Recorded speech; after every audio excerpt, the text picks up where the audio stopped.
magandang hapon. Magpapahinog tayo ng dalawang bulig na akwan na ang nakuha ko sa lakatan ko. Ito ang gamit ko, etrel. Iikwan lang natin ng konti sa tubig. Konting-konti lang. Yan. Okay na yun. Tapos kanawan. Yan. Tapos, unahin ko yung mga unang bunga niya ng lakatan ko. Sausaw mo lang ng ganyan para madaling mahinog. Yan. Tapos papaklod. Yung mga unang bunga. Yan, lakatan.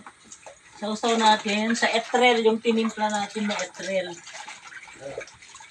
Medyo hugasan. Medyo may tama sa bagyo. Yan. Medyo naganus. Dahil yung bagyo na. Ayan.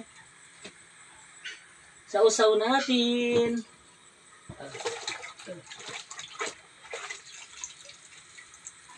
Yan.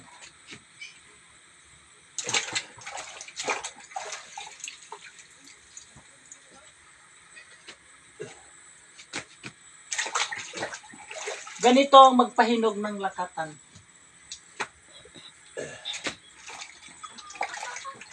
Tapos mamaya, pag tumulo ng konti yung gamot, babalutin natin ng plastic. Ayan, sa umaga ng Biyernes, hinog na ito. Yellow na siya. Thank you for watching! Ganyan na magpahinog ng lakatan. Thank you!